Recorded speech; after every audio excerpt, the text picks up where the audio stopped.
Good evening students, welcome to SRS IAS and law academy. आज की जो हमारी करंट अफेयर की न्यूज़ है वो पॉलिटी से रिलेटेड है और आज का जो हमारा टॉपिक है वो है पहाड़ी tribe in the SC list of JNK.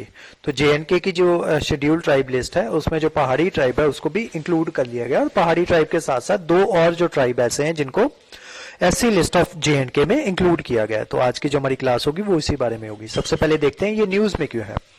The National Commission for Scheduled Tribe (NCST) has now cleared the way for the inclusion of Pahari ethnic group in the Scheduled Tribe list of Union Territory of J&K. The Commission also called for inclusion of पहाड़ी tribe. देखो तीन tribe जिनको include किया गया। सबसे पहला है आपका पहाड़ी ट्राइब, दूसरा है कोली, तीसरा है गद्दा ब्राह्मण। ठीक है, इन तीनों कम्युनिटीज को जो है इंक्लूड किया गया है एससी लिस्ट ऑफ जेएनके में। ठीक है, तो ये आपके लिए प्री पॉइंट ऑफ व्यू से काफी ज्यादा इंपॉर्टेंट है। उसके अलावा जो चीज आपके लिए मेंस पॉइंट ऑफ व्यू से है वो भी हम आगे देखेंगे कि किस तरीके से कोई भी जो ट्राइब होता है या कम्युनिटी होती है उसको किस तरीके से लिस्ट में जो है वो इंक्लूड किया जाता है। तो वो आपका जो मेन आपका स्टैटिक पार्ट होता है आपके पॉलिटी का, वो उसका पार्ट होता है। ठीक है, तो वो भी आज की क्लास में हम देखेंगे। Currently, Jammu and Kashmir has 12 communities that have been notified as STs। ठीक है, तो जो बच्चे JNK का पेपर दे रहे हैं उनको पता होना चाहिए कि अभी 12 कम्युनिटीज जो है उनको इंक्लूड किया गया है। आपकी जो मतलब अभी तक जो है टोटल 12 कम्युनिटीज जो है वो SC लिस्ट में, ST लिस्ट में आती हैं। ठीक है, शेड्यूल्ड ट्राइब में। और कौन कौन सी न्यू कम्युनिटीज जिनको इंक्लूड किया गया है वो कौन कौन सी है? एक है आपकी पहाड़ी ट्राइब, दूसरा है कोली और तीसरा है गद्दा ब्राह्मण। नेक्स्ट देखते हैं कि प्रोसेस क्या होता है, किस तरीके से जो है एससी लिस्ट में किसी भी कम्युनिटी को इंक्लूड किया जाता है। तो the process to include tribe in ST list begin with the recommendation from the respective state government. तो सबसे पहले जो स्टेट गवर्नमेंट होती है, रिस्पेक्टिव स्टेट गवर्नमेंट होती है, मतलब जिस स्टेट गवर्नमेंट की जो एससी लिस्ट में जो है इंक्लूड किया जाना होता है एक पर्टिकुलर कम्युनिटी को, वो जो रिस्पेक्टिव गवर्नमेंट होती है वो क्या करती है, रिकमेंडेशन देती है, which are then send to tribal affair ministry. फिर वो रिकमेंडेशंस जो है ट्राइबल अफेयर मिनिस्ट्री के पास जाती हैं। देन वो उसको रिव्यू करती हैं और आगे उसको सेंड कर देती हैं रजिस्ट्रार जनरल ऑफ इंडिया के पास। फिर वहां से उनका अप्रूवल लिया जाता है।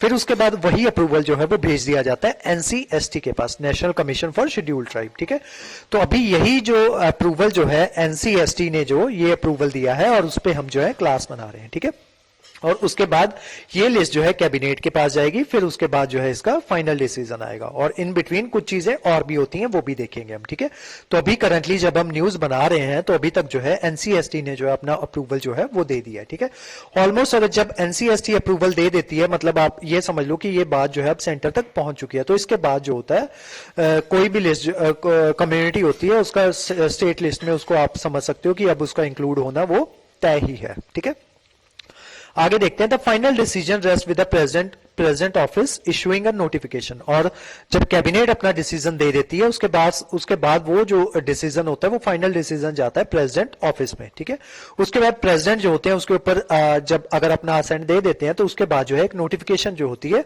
वो इशू की जाती है। उस नोटिफिकेशन में बताया जाता है कि इन कम्युनिटीज को जो है एससी लिस्ट, एसटी लिस्ट में जो है इंक्लूड कर लिया गया है। ठीक है, और सेम ही प्रोसेस रहता है आपका एससी लिस्ट का। ठीक है, एससी लिस्ट में जो आपका national commission for schedule caste है बस उसमें भेजा जाता है, बाकी सारा प्रोसेस होता है वो सेम रहता है। पहले स्टेट जो है वो नोटिफाई करेगी, देन फर्दर वो आगे जाएगी, देन उसके बाद एनसीएसटी के पास जाएगी। ठीक है, एससी के पास जाएगी एंड देन कैबिनेट में जाएगी। कैबिनेट के बाद जो आपके प्रेसिडेंट है वो उसके ऊपर असेंट देंगे। ठीक है, और फिर उसके बाद नोटिफिकेशन इशू की जाएगी।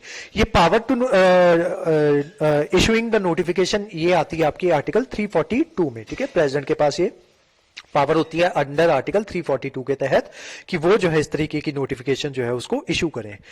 The inclusion of any community in scheduled tribe come into effect only after the president assent to a bill. ठीक है, जब प्रेसिडेंट उस बिल को के ऊपर असेंट दे देते हैं और नोटिफिकेशन आ जाती है उसके बाद ही उस पर्टिकुलर कम्युनिटी को जो है शेड्यूल ट्राइब या शेड्यूल कास्ट में इन लिस्ट माना जाता है।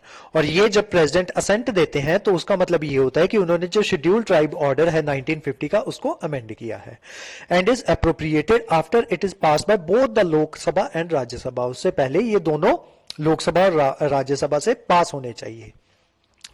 उसके अलावा बेनिफिट्स क्या होते हैं अगर ये जो कम्युनिटीज अब जैसे ऐसी लिस्ट में इंक्लूड कर लिया गया है इनको, तो इनको इससे बेनिफिट्स क्या मिलेंगे? It enables members of community newly listed in the revision list of scheduled tribe to derive benefits meant for STs under the existing schemes of the government। जो existing schemes जो है वो चल रही है गवर्नमेंट की STs के लिए, अब ये जो न्यू कम्युनिटीज जो इसमें इंक्लूड होंगी उनको भी वो बेनिफिट्स जो है वो मिलेंगे। उसके अलावा some of the major benefits include post matric scholarships हो गई, जैसे वो इनको मिल सकती हैं। उसके अलावा ओवरसीज स्कॉलरशिप जो है गवर्नमेंट प्रोवाइड करवाती है, उसका बेनिफिट ले सकते हैं। नेशनल फेलोशिप जो है उसका बेनिफिट ले सकते हैं। एजुकेशन के अलावा जो उनको कंसेशनल लोन जो है वो मिलते हैं नेशनल शेड्यूल ट्राइब फाइनेंस की भी तरफ से, ठीक है, उसको जो है ये वहां पे बेनिफिट ले सकते हैं। इसके अलावा डेवलपमेंट कॉर्पोरेशन हो गया या हॉस्टल्स हो गया, ठीक है, वहां यहाँ पे ये सब जो है बेनिफिट इनको मिल सकते हैं। उसके अलावा in addition the tribe will also entitled to benefits of reservation in services में इनको रिजर्वेशन मिलेंगी। उसके अलावा admission in educational institution as per the government policy, जो इनकी स्टेट में गवर्नमेंट पॉलिसी चल रही होगी उसके तहत जो है इनको एजुकेशनल इंस्टीट्यूशन जो है वहां पे भी इनको एडमिशन में इजी होगा। उसके अलावा कॉन्स्टिट्यूशनल प्रोविजंस और इनिशिएटिव रिलेटेड टू ट्राइब्स देख लेते हैं जो हमारे कॉन्स्टिट्यूशन में इंक्लूडेड है, या उसके अलावा भी जो इनिशिएटिव्स जो है गवर्नमेंट द्वारा लिए गए हैं उनको देख लेते हैं। सबसे पहले कॉन्स्टिट्यूशनल प्रोविजन देखते हैं।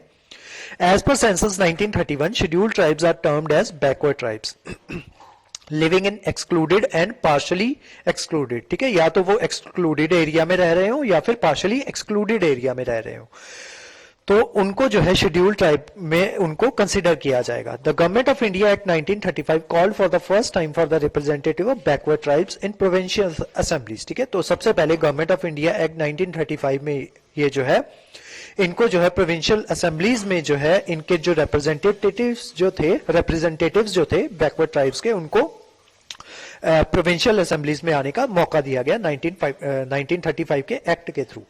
The constitution does not define the criteria for recognition of schedule tribe, जो हमारा कॉन्स्टिट्यूशन है उसमें कहीं पे भी जो क्राइटेरिया जो है ये डिफाइन नहीं किया गया है तो कि शेड्यूल ट्राइब की कैटेगरी में कौन लोग जो है वो आएंगे। Hence the definition contained in 1931 census, तो जो इनकी जो डेफिनेशन है वो 1931 के सेंसस में दी गई है, which was used in initial years after independence. However, Article 366 Part 25 of the Article 366 Clause 25 of the Constitution only provide process। ये जो आपका आर्टिकल 366 जो है ये सिर्फ प्रोसेस बताता है कि किस तरीके से जो है शेड्यूल ट्राइब जो है उनको डिफाइन किया जा सकता है। असल डेफिनेशन जो है हमारे कॉन्स्टिट्यूशन में शेड्यूल ट्राइब की वो कहीं पे भी नहीं है। तो जो प्रोसेस वो डिफाइन करता है वो प्रोसेस क्या है? शेड्यूल ट्राइब्स मींस सच ट्राइब्स और ट्राइबल कम्युनिटीज और पार्ट ऑफ और groups within such tribes or tribal communities as deemed under Article 342 of the Scheduled Tribe for the purposes of this Constitution, ठीक है। तो आर्टिकल 366 का जो क्लॉज 25 है वो कहता है कि शेड्यूल्ड ट्राइब का मतलब ये होगा कि ऐसे ट्राइब्स जो या ऐसी ट्राइबल कम्युनिटीज या फिर part of groups which with in such tribes और tribal communities as deemed under, जिनको आर्टिकल 342 के अंदर शेड्यूल ट्राइब का दर्जा दिया गया हो, ठीक है। मतलब यहां पे कहीं पे भी वो डिफाइन नहीं कर रहा है कि शेड्यूल ट्राइब क्या होगा, वो ये मेथड जो है डिफाइन कर रहा है कि किसको शेड्यूल ट्राइब में इंक्लूड किया गया होगा। किसको किया होगा? जो आर्टिकल 342 के अंदर आते हैं, ऐसा कोई भी ट्राइब या ट्राइबल कम्युनिटी या ग्रुप जो आर्टिकल 342 के अंदर शेड्यूल ट्राइब का जिनको दर्जा दिया गया है, उन्हीं को 366 क्लॉज 25 के तहत शेड्यूल ट्राइब का दर्जा दिया जाएगा, ठीक है। अब देखते हैं 342 में कहां पे ये शेड्यूल ट्राइब की बात की गई है, उसमें किस तरीके की डेफिनेशन है। अब जो आर्टिकल 342 का क्लॉज 1 है वो ये कहता है कि प्रेसिडेंट में with respect to any state और union territory where it is a state after consultation with the governor by a public notification specify the tribe or tribe community or part or group within tribes or tribal communities as scheduled tribe in relation to state or union territory, ठीक है। तो जो आपका article 342 है ये भी directly define नहीं करता कि जो शेड्यूल ट्राइब है वो किसको डिक्लेयर किया जाएगा। उसमें जो आर्टिकल 342 है वो ये कहता है कि प्रेजेंट जो है स्टेट के कहने पे या यूनियन के कहने पे या फिर किसी की कंसल्टेशन के द्वारा, after consultation with the governor की कंसल्टेशन के द्वारा या फिर पब्लिक नोटिफिकेशन के द्वारा जो है किसी भी ट्राइब को जो है शेड्यूल ट्राइब वो घोषित कर सकते हैं, ठीक है। तो कहीं पे भी ये नहीं बताया गया कि शेड्यूल ट्राइब कौन होंगे या किनको इसमें इंक्लूड किया जाएगा, उसमें सिंपली उसका ये मेथड बता दिया गया है कि इन लोगों को जो है शेड्यूल ट्राइब में इंक्लूड किया जा सकता है। तो ये थे आपके कॉन्स्टिट्यूशनल प्रोविजन। उसके अलावा जो हमारा शेड्यूल 5 है, ठीक है, वो it Lay's out the administration and control of schedule areas and schedule tribes in the state other than Assam, Meghalaya, Tripura and Mizoram. और उसके अलावा जो शेड्यूल 6 है वो कहां पे किसमें एडमिनिस्ट्रेशन में डील करता है, जो ट्राइबल एरियाज हैं असम, मेघालय, त्रिपुरा और मिजोरम के, ठीक है। तो आपका शेड्यूल 5 और जो शेड्यूल 6 है वो शेड्यूल ट्राइब के साथ जो है वो डील करता है, ये आपको पता होना चाहिए। उसके अलावा कुछ लीगल प्रोविजंस जो है वो देख लेते हैं शेड्यूल ट्राइब्स के लिए। Protection of civil rights act of 1955 against untouchability. उसके अलावा schedule caste and schedule tribe prevention of atrocities act 1989, then provision of panchayat extension to schedule area act 1996, then schedule tribe and other traditional forest dwellers recognition of forest rights act 2006, ठीक है। तो ये legal provisions आ जाती हैं। उसके अलावा कुछ initiatives जो हैं गवर्नमेंट के द्वारा लिए गए हैं शेड्यूल ट्राइब्स को लेके। सबसे पहले आपका ट्राइफेड आ जाता है, then digital transformation of tribal schools, then development of PVTGs, then Pradhan Mantri Vandan योजना।